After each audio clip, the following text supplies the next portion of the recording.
Good afternoon, all, and my video for today is on my actual lived autistic experience of being an autistic litigant in almost every level of state and federal court in California and Florida, including the Committee of Bar Examiners in their state bar court in California, and my interactions so far with the Florida Board of Bar Examiners, and administrative law proceedings such as in the Social Security Administration.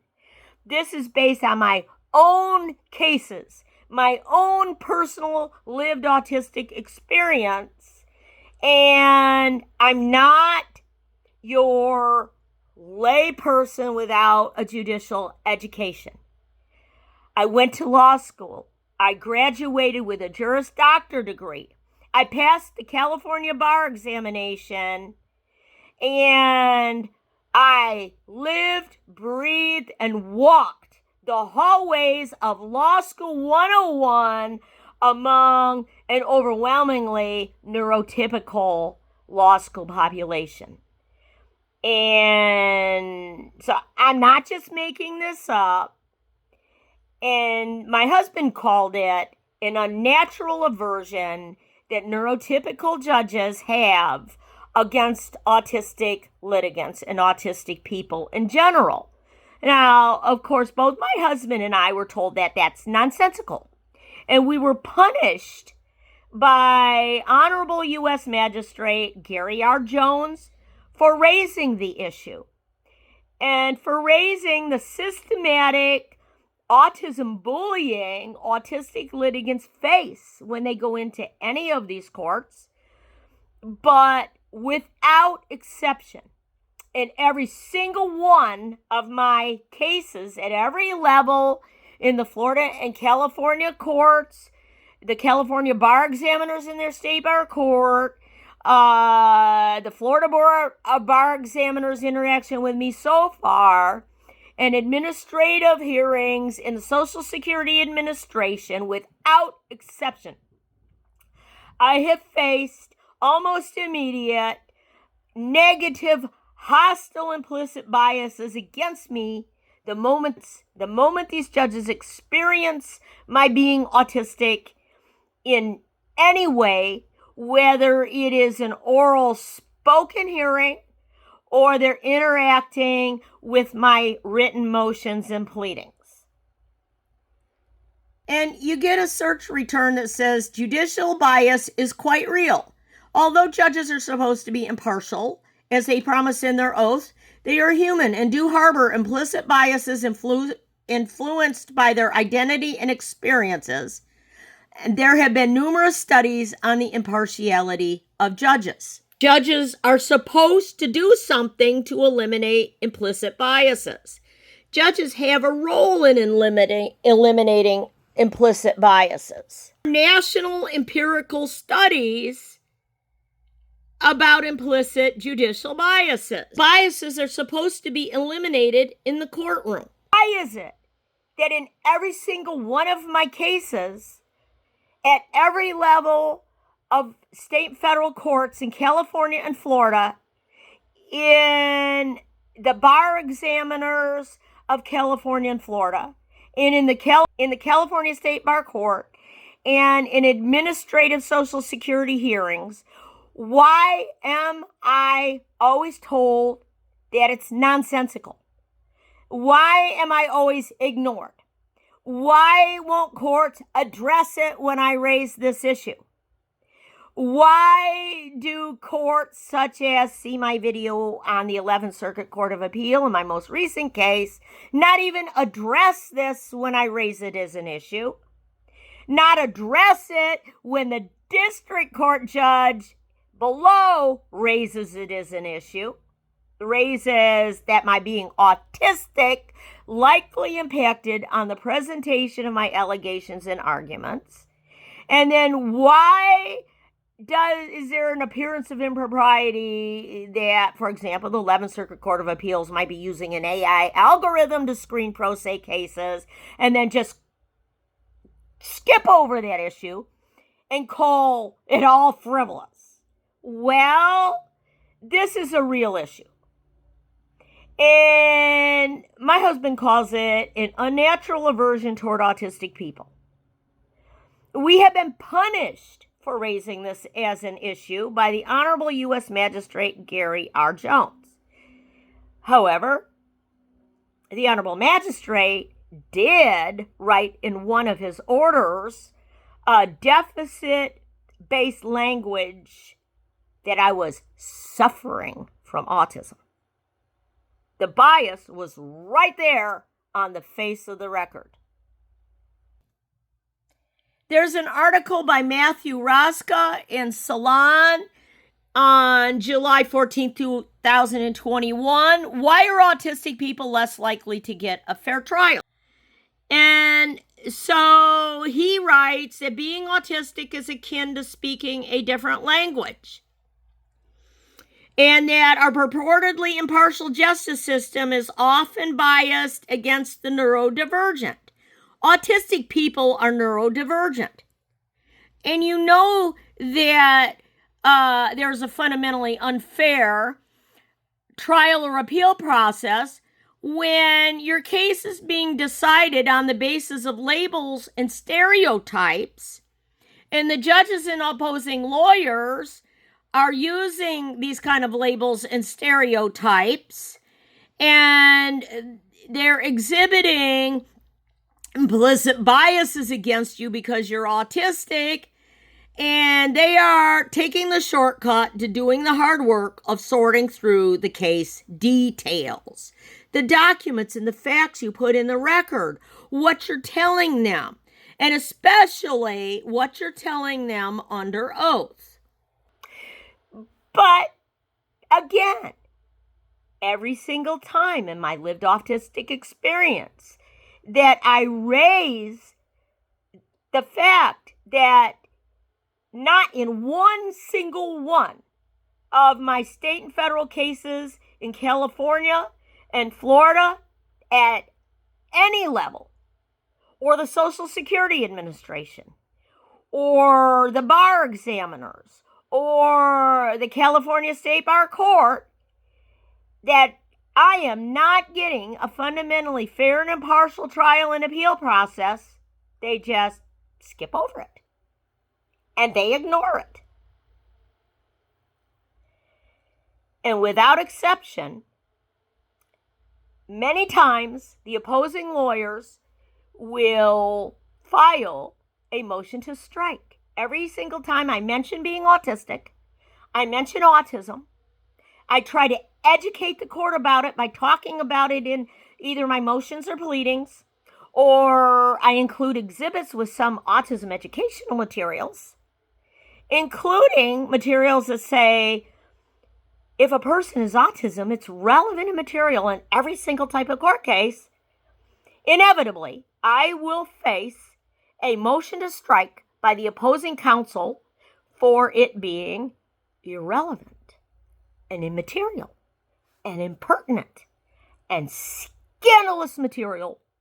And the opposing lawyer will ask the court to strike it, and the courts, almost always in every instance, enter an order striking it. And so, how is this a problem? Well, there are scientific studies that neurotypical peers are less willing to interact with those who are autistic, that they form within, like, give or take 20 seconds of interacting with an autistic person, a negative opinion and attitude and bias toward that autistic person, and it's long lasting and it doesn't change. And it causes neurotypical people to misunderstand, misinterpret, and mistreat autistic people. And they say that autistic people lack credibility, that they can't be believed. And it's a negative implicit bias against autistic people. And in these courts, result in autistic adults being erroneously perceived as deceptive when we're not. So it's more than just our odd motor movements. that were odd and weird, that were out of sync with the neurotypical people. It isn't just in our oral spoken hearings. It's in the first impression on contact with our written motions and pleadings. The neurotypical judges will start out in the first 5 seconds being friendly. And then immediate, it's like, what happened? What happened?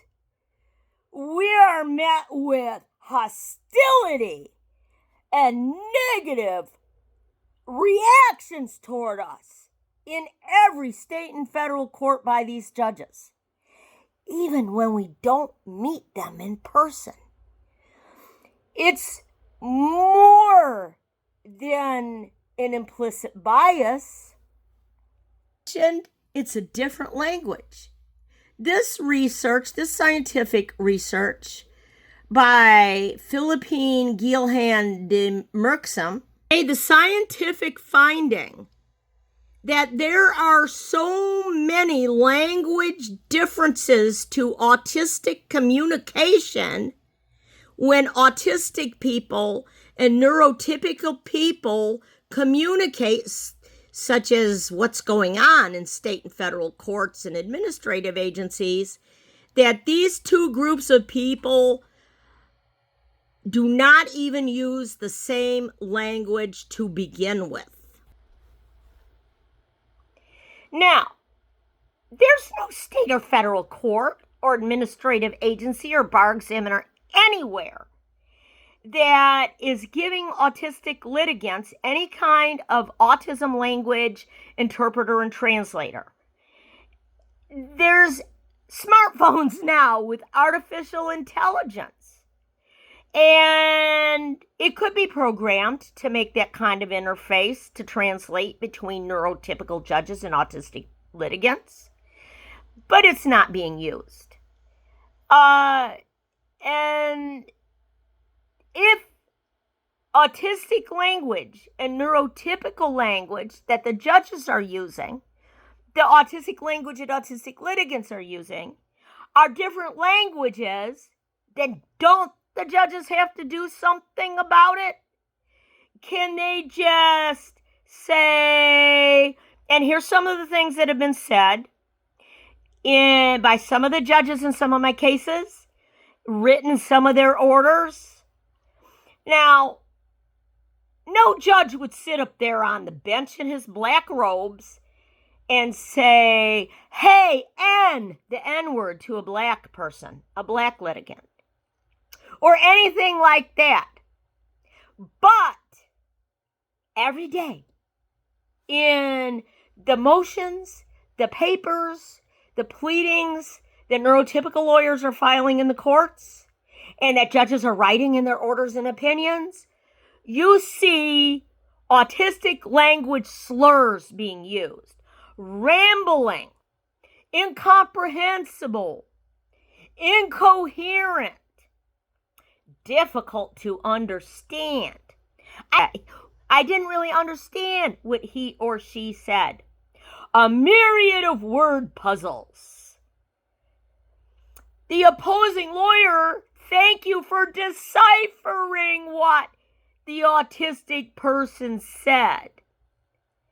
Never mind that usually, if there's an interpreter or translator, they are sworn in under oath to be qualified to make that kind of interpretation or translation, and they're sworn to do it neutral. You're having an opposing counsel do it? Whoa, but it happens every day. And what else do they say? It's delusional. They use, and my favorite, that was used by the Attorney General of the state of Florida back in the day, a prolix stream of consciousness. Okay. Well, autistic people's language is different. Most of us use bottom-up processing instead of top-down processing. So we are detail-oriented information processors. We are little professors.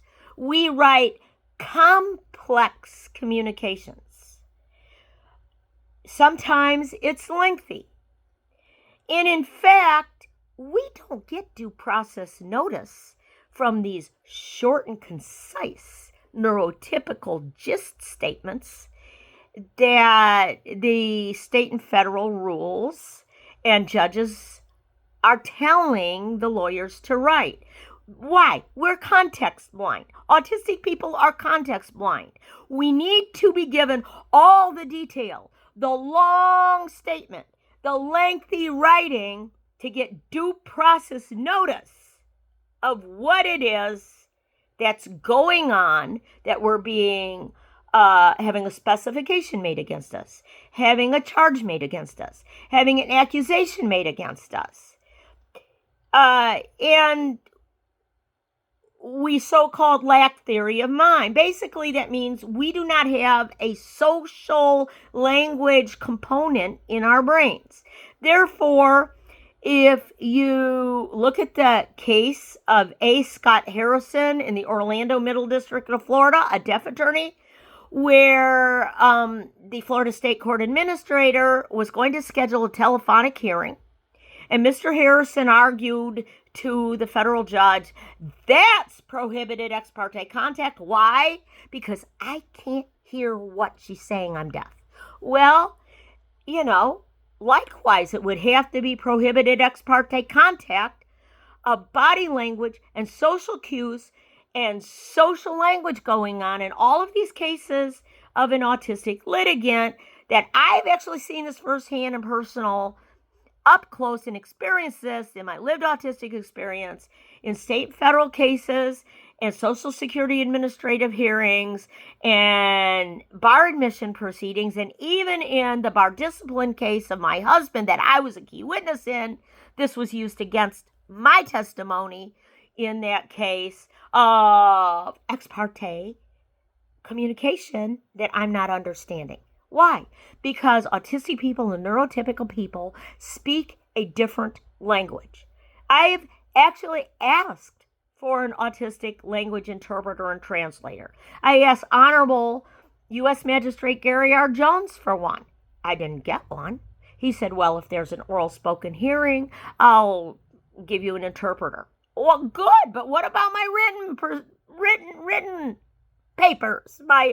What about my written motions and pleadings? Do I get an autism language translator for that? Well, no, I didn't get one. I've asked the Social Security Administration for one. I have an administrative law judge right now whose law clerk told me, whose judicial clerk, or I guess, I'm not sure what she is. She's a clerk to the administrative law judge. And she told me, no, we're not going to provide autism language interpreters or translators in Social Security disability hearings. Okay. Well, and this was the issue that I raised to the 11th Circuit in my previous video about why I was maliciously denied due process, because the district court judge raised that autism, being autistic, likely impacted the presentation of my allegations and arguments. And I raised that to the 11th Circuit, and they didn't even address that hearing. They said, I raised no non-frivolous issue on the appeal.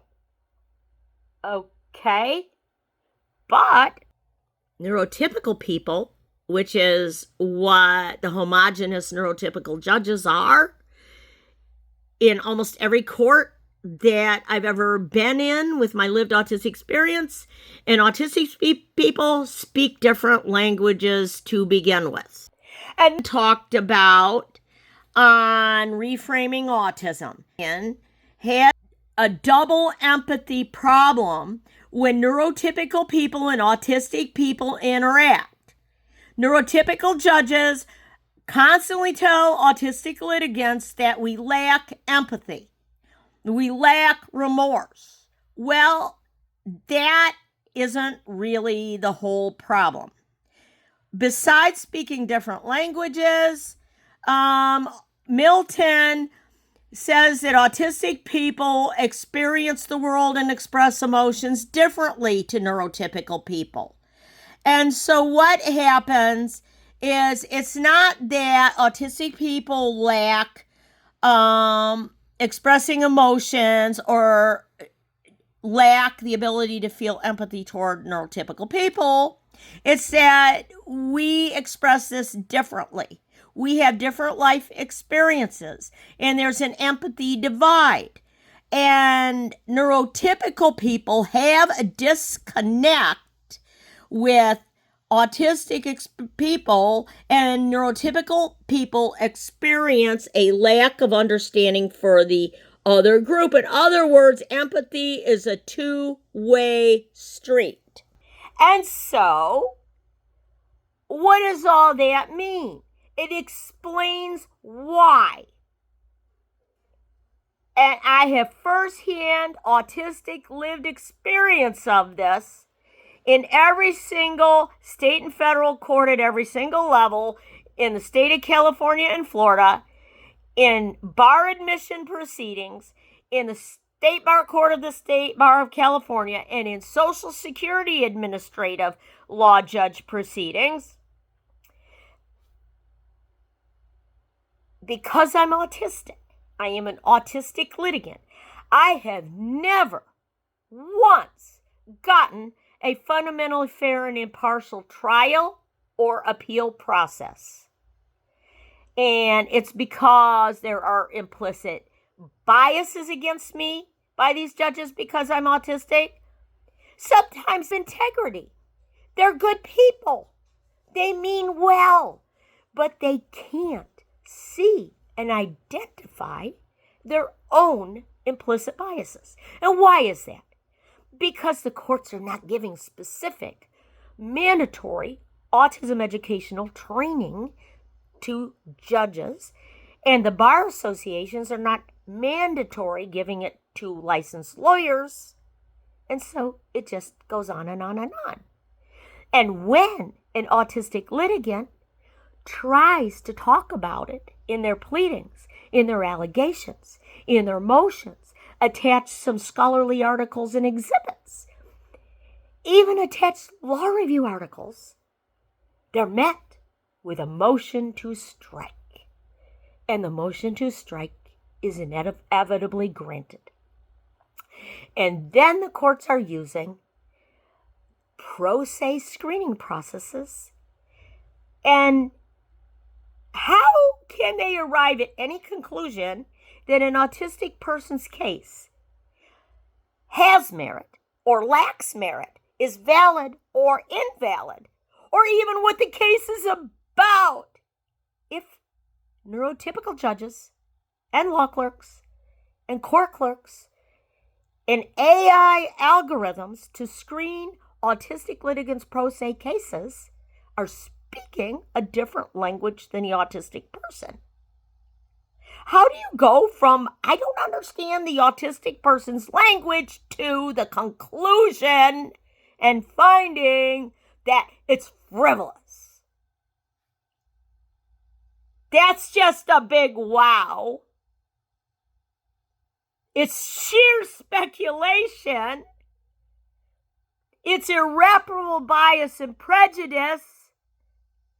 And I know firsthand it's a fundamentally unfair and partial trial and appeal process. And I have never once gotten a full and fair day in any state or federal court in California or Florida, bar admission proceeding, as a key witness in a Florida bar disbarment case, or in any Social Security Administration administrative law judge proceeding.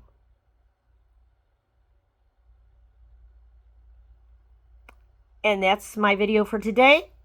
I'll leave all of you with that insight. And this needs to change because it's not fair.